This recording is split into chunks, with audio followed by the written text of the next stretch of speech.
علیہ السلام نہیں ہنسے۔ الحمدللہ رب العالمین، والصلاة والسلام علی سید المرسلین، اما بعد فاعوذ باللہ من الشیطان الرجیم، بسم اللہ الرحمن الرحیم۔ الصلاة والسلام علیک یا رسول اللہ وعلى آلك وأصحابك يا حبيب الله، الصلاة والسلام عليك يا نبي الله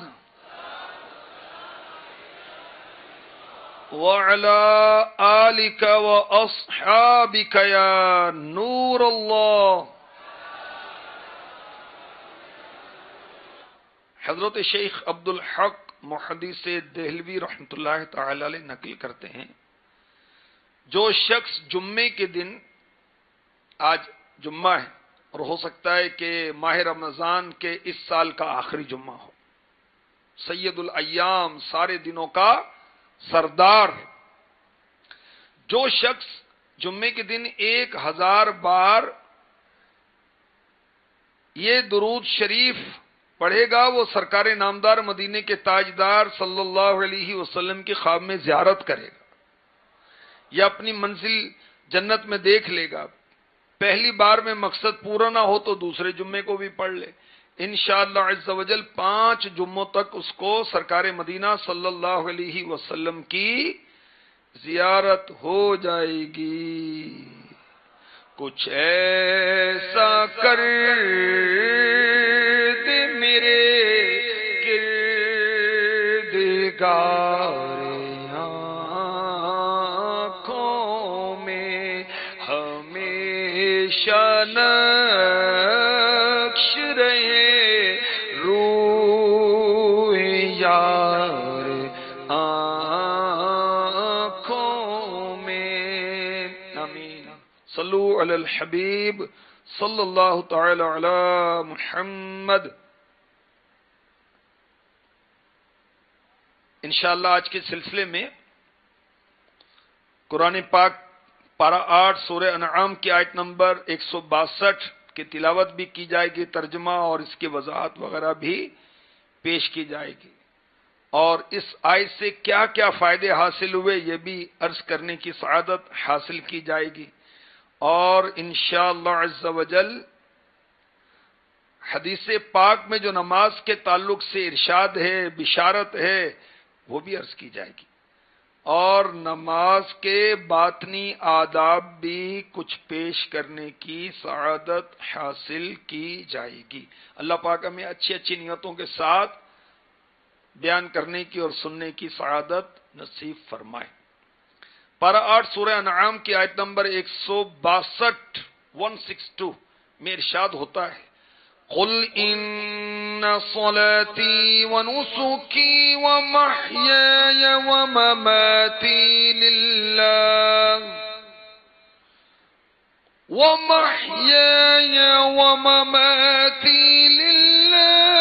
رب العالمین۔ تم فرماؤ بے شک میری نماز اور میری قربانیاں اور میرا جینا اور میرا مرنا سب اللہ کے لیے ہے، جو سارے جہانوں کا رب ہے۔ مومن کی زندگی کیسی ہونی چاہیے؟ جینا اللہ کے لیے، مرنا اللہ کے لیے، عبادت اللہ کے لیے، زندگی کا مقصد اللہ کی رضا، جینے کا مقصد دین اسلام کی سربلندی، میری زندگی کا مقصد تیرے دین کی سرفرازی۔ کاش تو جب مسلمان مرے حالت ایمان میں مرے اور عبادت کرے تو خالص اللہ کے لیے کرے۔ تو یہاں نماز کا جو ذکر ہوا، اس میں نفل نماز، واجب نماز، فرض نماز سب کا بیان آ گیا۔ تو نماز کی اہمیت دیکھیے، زندگی موت میں نماز قربانی داخل ہے، مگر چونکہ نماز ایک اہم چیز ہے، اس لیے اللہ پاک نے نماز کو علیحدہ سے بھی بیان فرمایا۔ جب جینا مرنا اللہ کے لیے ہوگا تو نماز بھی ہوگی نا اس میں، مگر نماز کی چونکہ اہمیت ہے نا، اس لیے اسپیشلی اس کو سیپریٹ بھی مینشن کیا گیا، بیان کیا گیا۔ سبحان اللہ۔ نماز جنات کی عبادت، نماز انسانوں کی عبادت، نماز فرشتوں کی بھی عبادت ہے۔ جو مسلمان مرد یا عورت نماز پڑھتا ہے، اس کو ایک فائدہ یہ ہوتا ہے کہ وہ وقت کا پابند ہو جاتا ہے۔ جو نماز پڑھتا ہے اس کی برکت سے اس کے کپڑے اور بدن پاک رہتے ہیں، اور نماز جو ہے یہ مومنوں کی معراج ہے۔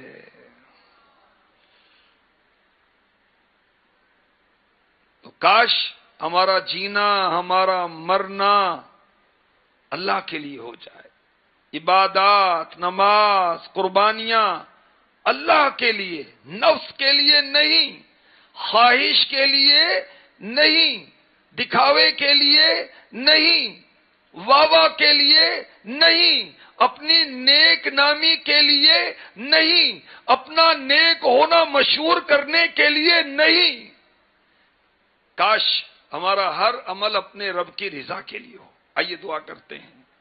میرا ہر عمل بس تیرے واسطے ہو اللہ، میرا ہر عمل بس تیرے واسطے ہو، کر اخلاص ایسا عطا یا الہی، کر اخلاص ایسا عطا یا الہی۔ آمین۔ صلو علی الحبیب صلی اللہ تعالی علی محمد۔ بڑی پیاری بات لکھی مفتی احمد یار خان نعیمی رحمۃ اللہ تعالی علیہ نے اس آیت پاک کے تحت، جو ہم نے سنی کہ یہ درجہ ہے فنا فی اللہ کا، زندگی، موت، عبادت، ریاضت، قربانی، نماز اللہ کے لیے، للہ رب العالمین، یہ ہے فنا فی اللہ۔ انسان کا کچھ نہ ہو، اپنے لیے کچھ نہیں، سب کچھ اللہ کا، سب کچھ اللہ کے لیے، اللہ کی رضا کے لیے۔ جو ایسا ہو جائے گا پھر اللہ بھی اس کا ہو جاتا ہے اور اس کی ہر بات کو مانتا ہے۔ اور ایسا بندہ اللہ کے فضل سے دنیاوی فکروں سے آزاد ہو جاتا ہے۔ سبحان اللہ۔ جس کی زندگی اور موت اللہ کے لیے، جس کی قربانی اللہ کے لیے، جس کی نماز اللہ کے لیے، اللہ تعالیٰ اس کو دنیا کی فکروں سے آزاد کر دیتا ہے۔ جیسے کہ ہم جانور پالیں، اس کو کھلانا پلانا کس کے ذمے؟ ہمارے ذمے ہے نا، ہم نے پالا ہوا ہے۔ اور جو جانور آزاد ہے، غذا پانی کا انتظام وہ خود کرتا ہے۔ سبحان اللہ۔ جو بندہ ایسا ہو جائے کہ اس کی نماز اللہ کے لیے، قربانی اللہ کے لیے، جینا اللہ کے لیے، مرنا اللہ کے لیے، ایسا بندہ شیطان سے محفوظ ہو جاتا ہے۔ شیطان اسے شکار نہیں کر سکتا، کیونکہ جو جانور پالتو ہوتا ہے نا، اس کو شکاری شکار نہیں کرتے۔ جو آزاد جانور ہوتے ہیں، شکاری اس کو شکار کرتے ہیں۔ سبحان اللہ۔ تو اللہ پاک ہمیں ایسی نماز نصیب فرمائے، ایسی زندگی نصیب فرمائے، ایسی موت نصیب فرمائے۔ سبحان اللہ۔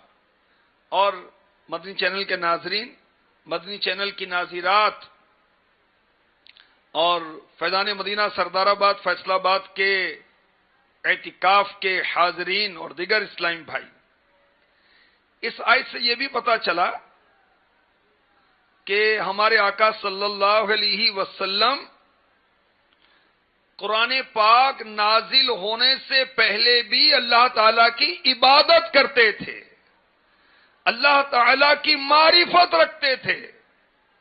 نماز کا تحفہ کب ملا؟ معراج میں نا، نماز کا تحفہ ملا شب معراج۔ مگر جب آپ نماز کے لیے معراج پر جا رہے ہیں تو جاتے جاتے نبیوں کو مسجد اقصی میں نماز پڑھائی۔ نماز کا تحفہ تو اللہ کے قرب میں ملا نا، تو نبیوں کو نماز پڑھائی۔ وضو کی آیت جو نازل ہوئی نماز کے حکم سے 5-6 سال کے بعد آئی، مگر میرے آقا علیہ الصلوۃ والسلام نے اس زمانے میں سب کو وضو سکھایا، کرایا۔ کیا شان ہے میرے نبی کی، سبحان اللہ۔ تو بدنی عبادات جو ہیں اس میں نماز سب سے افضل ہے۔ تو کاش ہمارا کیسا جذبہ ہو جائے، کیسا انداز ہو جائے، لا معبود الا اللہ، لا مطلوب الا اللہ، لا مقصود الا اللہ، لا موجود الا اللہ، لا الہ الا اللہ۔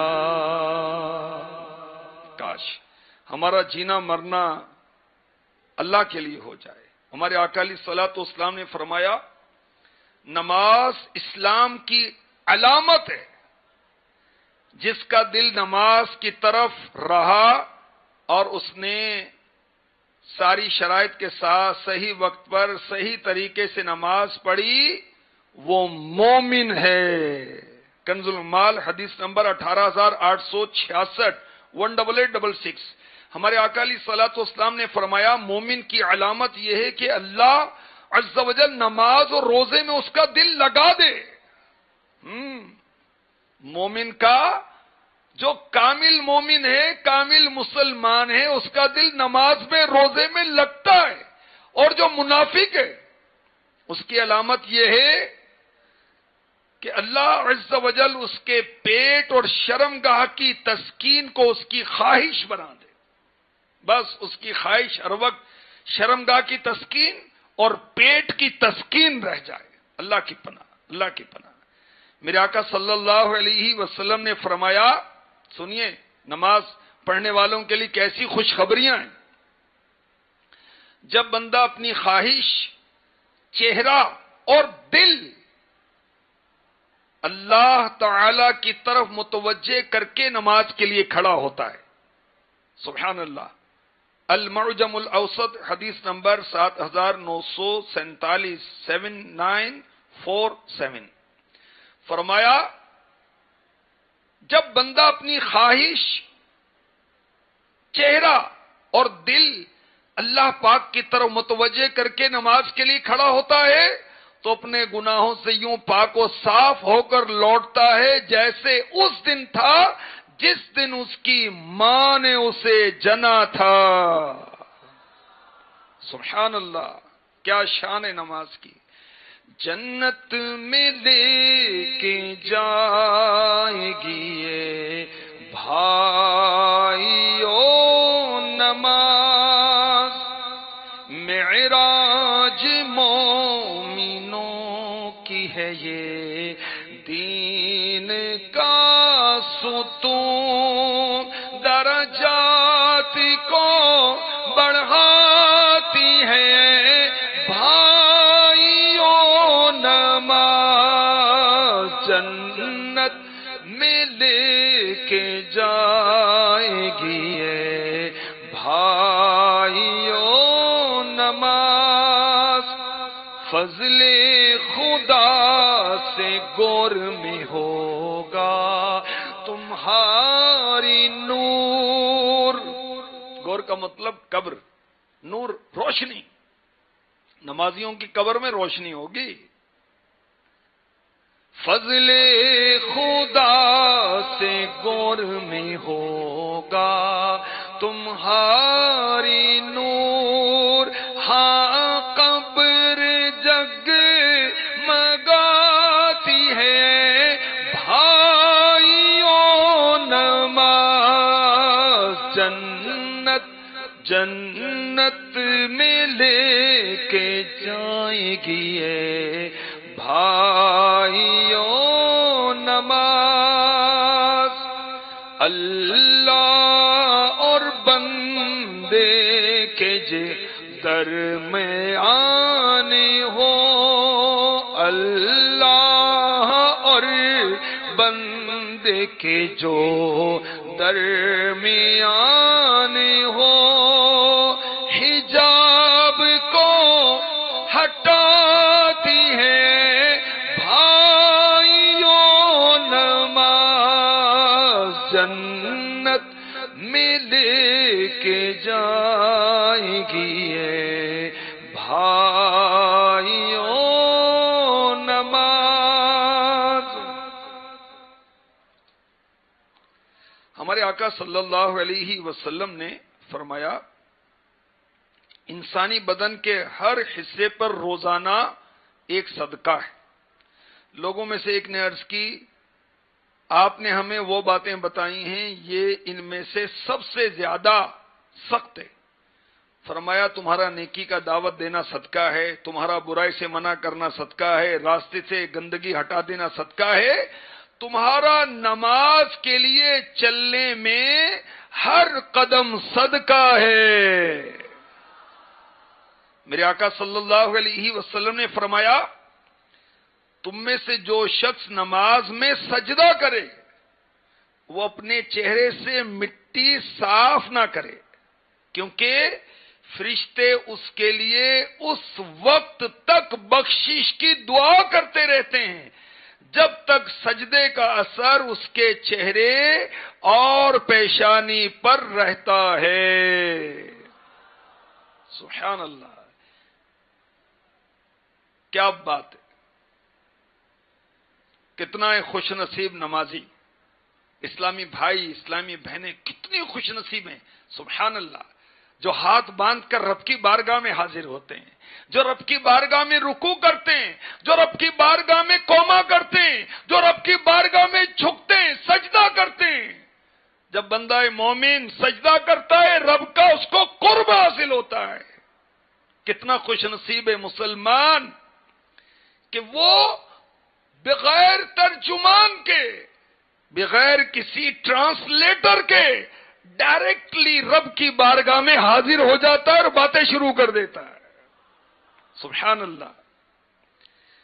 امام غزالی رحمۃ اللہ تعالی علیہ نماز کے باطنی آداب جو آپ نے احیاء العلوم شریف میں لکھے، اس میں آپ نے ماشاءاللہ بہت کچھ بیان کیا کہ قرات جو ہے وہ حضور قلب کے ساتھ، جب دل غافل ہوگا اور کہے اہدنا الصراط المستقیم، ہم کو سیدھا راستہ چلا،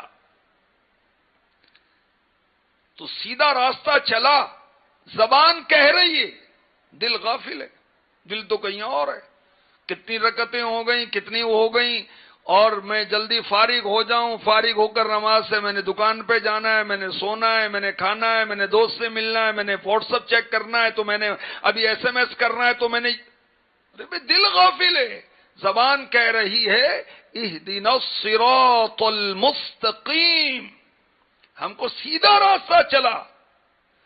اس وقت کیا ہونا چاہیے؟ گریہ و زاری، رونا، کیونکہ دعا کر رہا ہے کہ یا اللہ مجھے سیدھے راستے پر چلا، غفلت کے ساتھ دعا. امام غزالی فرماتے ہیں کہ میں کہتا ہوں اگر انسان قسم کھائے اور کہے میں فلاں کا شکر ادا کرتا ہوں، میں اس کی تعریف کرتا ہوں، اس سے حاجت بیان کروں گا، اور پھر نیند کی حالت میں اس کی زبان پر ان معنی پر دلالت کرنے والے الفاظ جاری ہو جائیں تو وہ اپنی قسم سے بری و ذمہ نہیں ہوگا. تو اس کی زبان پر اندھیرے میں یہ کلمات جاری ہوئے، دوسرا شخص موجود ہے مگر اسے اس کی موجودگی کا علم نہیں، نہ ہی یہ اسے دیکھ رہا ہے، تو بھی قسم سے بری نہ ہوگا جب تک اس کے دل میں حاضر نہ ہوگا. اللہ اکبر. تو انسان اپنی زبان پر جو کلمات لاتا ہے اس کا دل حاضر نہیں، کسی سوچ میں گم ہونے کی وجہ سے غافل ہے. بولتے وقت گفتگو کرنے کا ارادہ نہیں، وہ کیسے بری و ذمہ ہوگا؟ تو قرات اور مسجد نماز کے جو ذکر و اذکار ہیں، سجدے میں سبحان ربی الاعلی، رکوع میں سبحان ربی العظیم، اس سے مقصود کیا ہے؟ اللہ کی حمد، اللہ کی ثنا، اللہ کی بارگاہ میں عاجزی، اللہ کی بارگاہ میں دعا. جب اس کا دل حجاب میں ہے تو پھر یہ نماز سے کیسے مقصود ہوگا؟ اللہ اکبر. تو بولنے میں خاصیت کے انکار اور اسے فعل سے جدا کرنے کا کوئی راستہ نہیں. اللہ پاک ہمیں پکا نمازی بنا دے، ایسا نمازی کہ کاش رمضان کے بعد بھی ہم نماز پڑھتے رہیں، عید کے دن بھی نماز پڑھیں. اب عید کے دن عید کی نماز تو پڑھی، بالکل پڑھنی چاہیے، واجب ہے، اسلامی بہنوں پر نہیں.